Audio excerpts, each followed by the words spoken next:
Bonjour ou bonsoir. Nous méditons aujourd'hui sur le thème « Et si c'était aujourd'hui ?» Et si c'était aujourd'hui? 3 points de suspension. Nous parlons là de l'avènement du Seigneur Jésus-Christ. La parole de Dieu nous annonce que Jésus reviendra une seconde fois, non plus pour annoncer la bonne nouvelle comme il l'a fait lors de sa première venue, mais pour enlever ses élus. Voilà pourquoi nous posons la question « Et si c'était aujourd'hui ?» Car cet événement peut se produire à tout moment. Il n'y a pas une date précise. Jésus nous a dit que personne ne connaît ni le jour ni l'heure où le Fils de l'homme reviendra. Et si c'était aujourd'hui que Jésus revenait enlever ses élus, serais-tu prêt pour l'enlèvement, mon frère, ma sœur? Voilà l'objet de notre méditation aujourd'hui. Il y a longtemps que cette venue du Seigneur est annoncée, mais très souvent les gens prennent cela à la légère. Alors qu'autour de nous, nous voyons quand les gens préparent un événement, vraiment ils y mettent du sérieux. Quand quelqu'un sait qu'il va célébrer un anniversaire, un mariage, ou bien qu'il prépare un examen, un diplôme ou tout autre rendez-vous professionnel, je vois avec combien de sérieux les gens vraiment font des préparatifs, les gens font des sacrifices, les gens se déploient d'énormes efforts. Tout ça pourquoi? Parce qu'ils craignent de ne pas être prêts le jour J. Ils ont peur que le moment venu, ils soient encore dans les difficultés, dans les préparatifs. Ce serait un désastre. Mais quant à l'avènement du Seigneur, j'ai l'impression que beaucoup de gens prennent cela à la légère. Même ceux qui se disent chrétiens, je suis très surpris, parmi même ceux qui se disent enfants de Dieu, de voir certains comportements qui nous font douter du fait que vraiment ces chrétiens sont conscients de ce que Jésus peut venir à tout moment.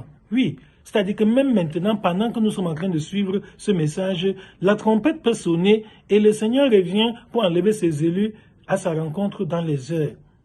C'est un événement inéluctable. On ne peut pas l'empêcher. C'est le programme de Dieu. C'est une prophétie de l'Écriture qui s'accomplira parce que le Seigneur a dit dans le livre d'Apocalypse, chapitre 22, verset 12, que « Voici, je viens bientôt, et ma rétribution est avec moi pour rendre à chacun selon ses œuvres. » Jésus revient bientôt pour rendre à chacun selon ses œuvres.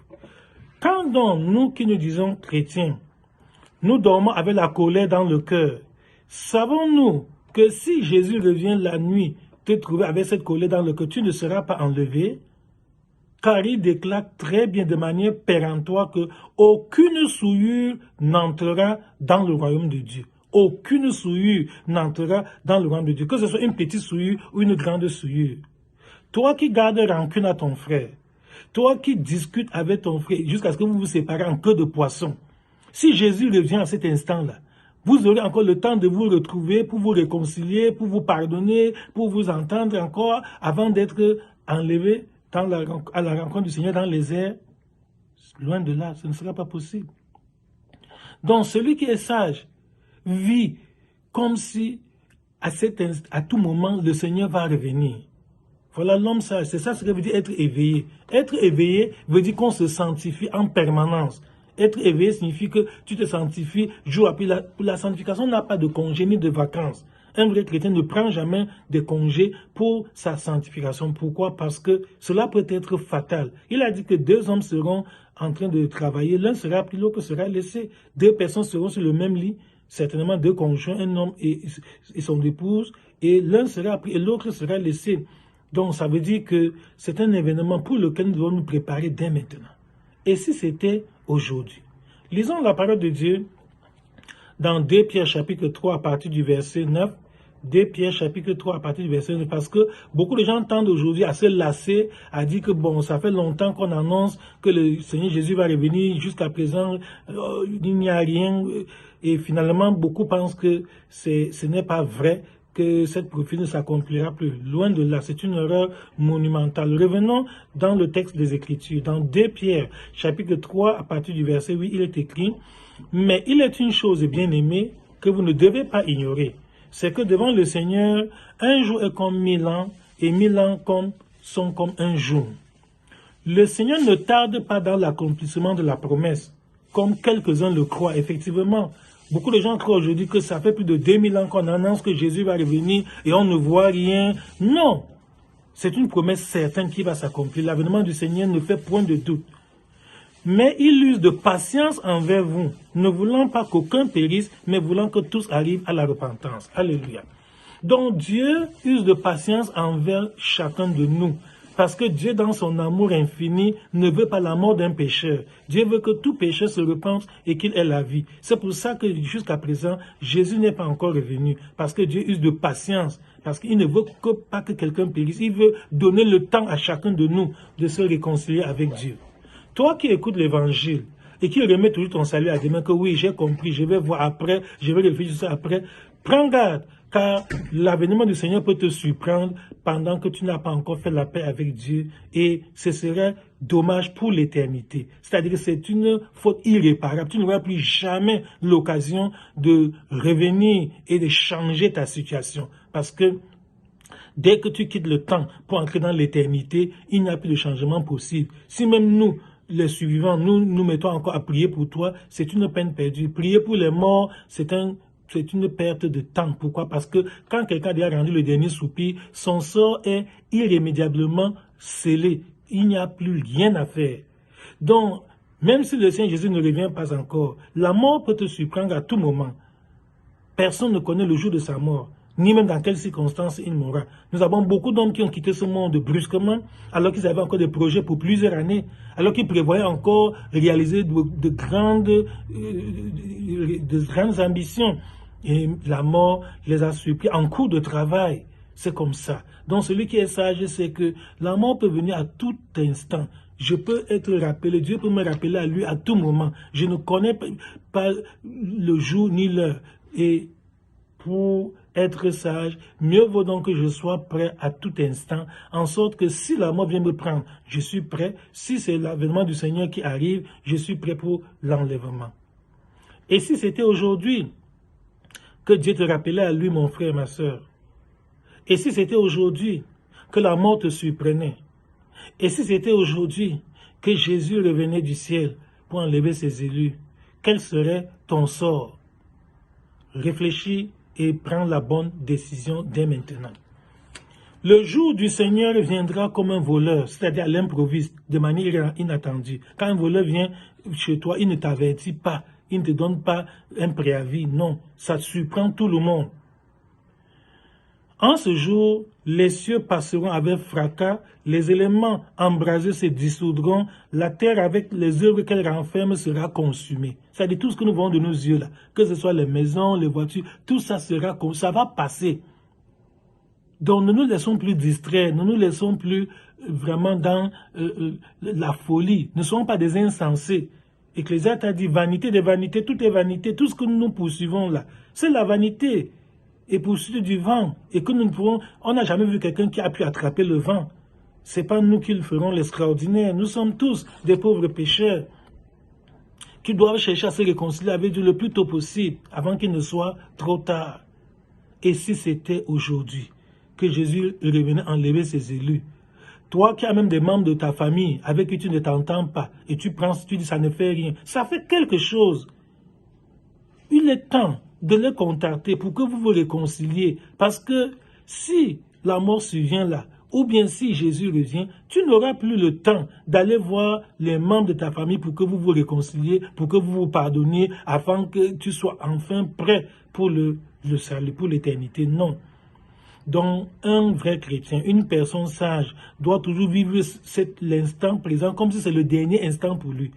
Chaque jour doit être pour toi comme si c'était le dernier jour sur la terre.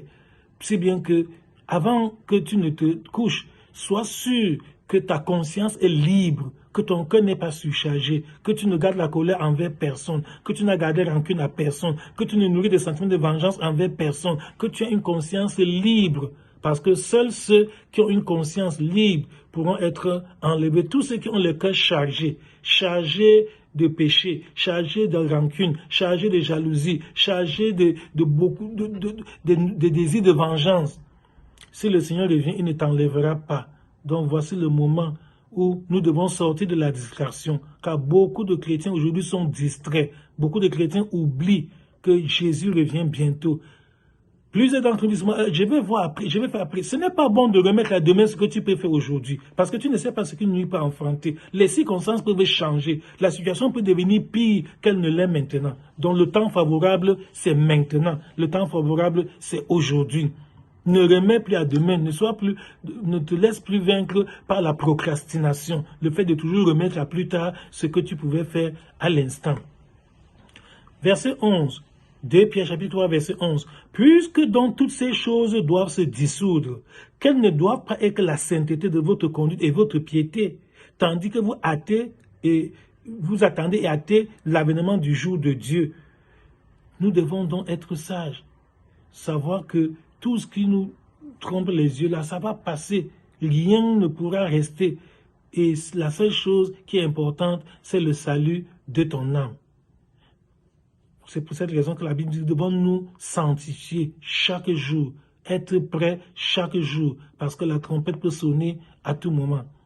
Et dans 2 Thessaloniciens chapitre 1, dans 1 Thessaloniciens chapitre 1, 1 Thessaloniciens, chapitre 4, verset 16, 1 Thessaloniciens chapitre 4, verset 16, la parole de Dieu nous dit, car le Seigneur lui-même a un signal donné à la voix d'un archange et au son de la trompette de Dieu, descendra du ciel et les morts en Christ ressusciteront premièrement.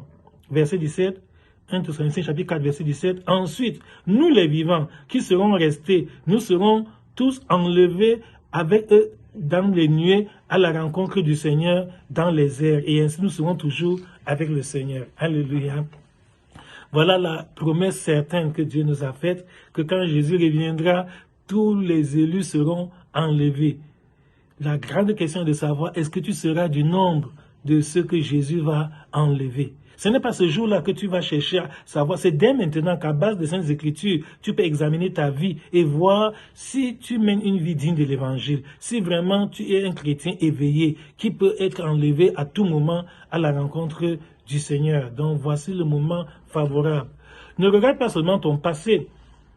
Parce qu'il y en a qui comptent que, bon, moi, je suis chrétien depuis des années, j'ai fait ceci, j'ai fait cela, c'est bien beau. Mais la Bible dit dans Matthieu, Jésus dit dans Matthieu chapitre 24, verset 13, que c'est celui qui persévérera jusqu'à la fin qui sera sauvé. Donc si tu persévères, tu sers Dieu, et à moins un jour du retour du Seigneur, tu rétrogrades, tu abandonnes la foi, tu ne seras pas enlevé.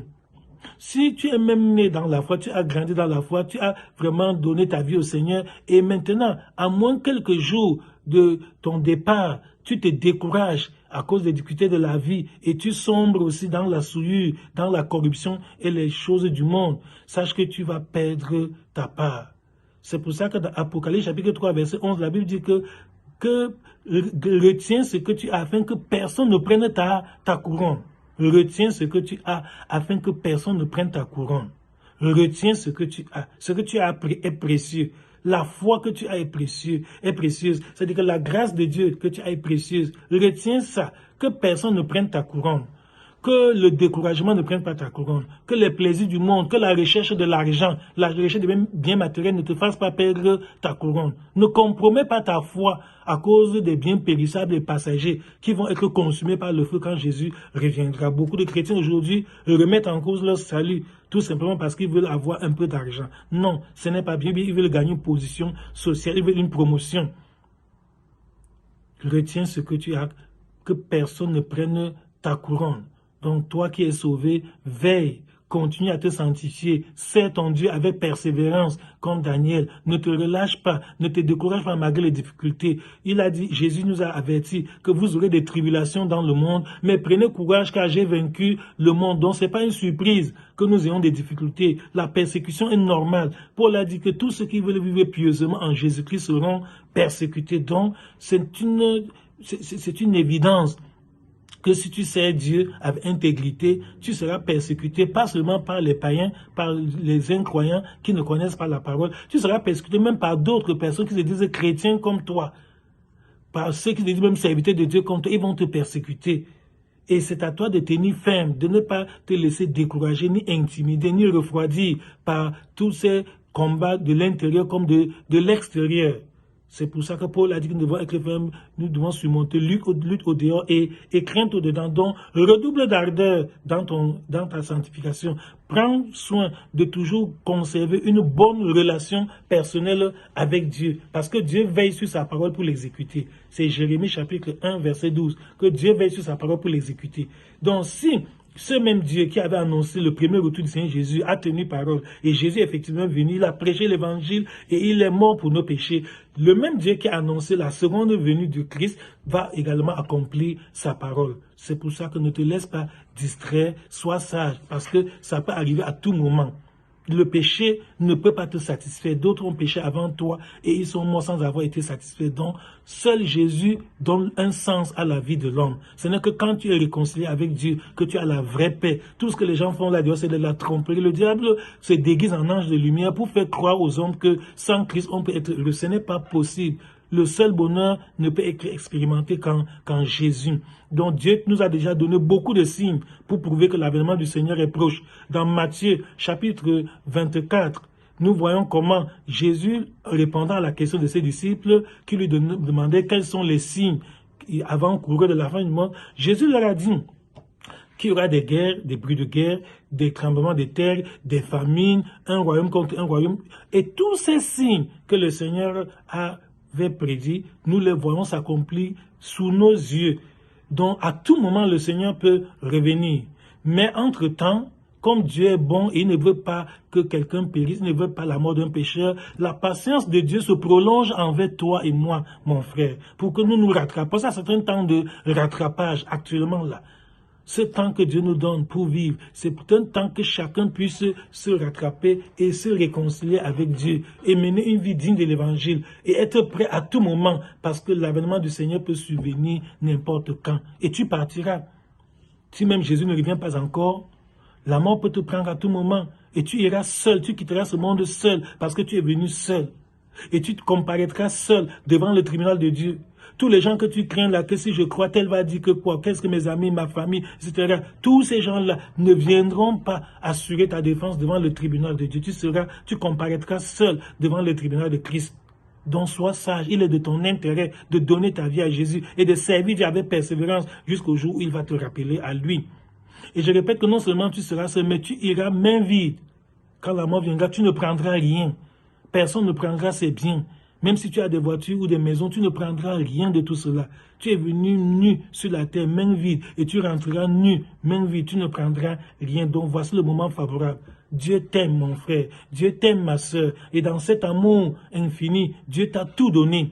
Dieu te donne l'air que tu respires gratuitement. Dieu te donne la lumière du soleil qui t'éclaire gratuitement. Dieu te donne de l'eau que tu bois gratuitement. Et par-dessus toutes ces bénédictions, Dieu nous a donné le don le plus précieux, Jésus-Christ, son Fils unique. Ce qu'il avait de plus cher, Dieu n'a pas hésité, Dieu n'a pas épargné son propre Fils. Il nous a donné Jésus pour que nous puissions être sauvés. À toi d'accepter Jésus maintenant, avant que l'enlèvement n'arrive, avant que la mort ne te prenne. Si tu es sage, Jésus est mort sur la croix pour mes péchés, pour tes péchés. Normalement, c'est toi et moi qui devrions être crucifiés sur la croix à cause du vol, du mensonge, de la haine, de la jalousie, de l'adultère, de la fornication, de la magie, la sorcellerie, de toutes les mauvaises choses que nous avons faites. C'est nous qui méritions le châtiment suprême. C'est nous qui méritons cette mort ignominieuse. C'est nous qui devrions être crucifiés sur la croix à cause de nos fautes. Mais Dieu, dans son amour infini pour nous, a eu compassion du genre humain. Et il a envoyé son Fils se substituer. Jésus a pris notre place. Il s'est substitué à nous. Lui qui était saint, irréprochable, parfait, sans tache. Il n'avait aucun péché. Jésus est mort pour nous, les pécheurs, afin que nous puissions donc obtenir la faveur de Dieu, que nous puissions expérimenter. Donc, Jésus est le seul médecin qui guérit l'homme du péché. Les hommes ont inventé beaucoup de médicaments qui peuvent soigner beaucoup d'affections, mais jusqu'à présent, personne dans le monde entier n'a pu trouver le remède contre le péché. C'est pour ça que même les plus grands intellectuels pêchent. Le péché n'a pas de niveau, le péché n'a pas de couleur, que ce soit les blancs, les noirs, le péché est dans tous les coins. Même les pays les plus développés, vous trouverez le péché, les hommes qui mentent, qui volent, qui tuent, qui se prostituent, qui corrompent, qui font toutes les mauvaises choses que la parole de Dieu refuse.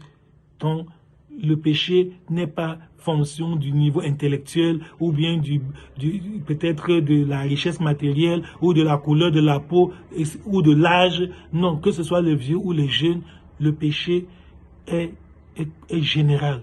Mais il y a un médecin, le médecin suprême qui peut guérir l'homme du péché, c'est Jésus.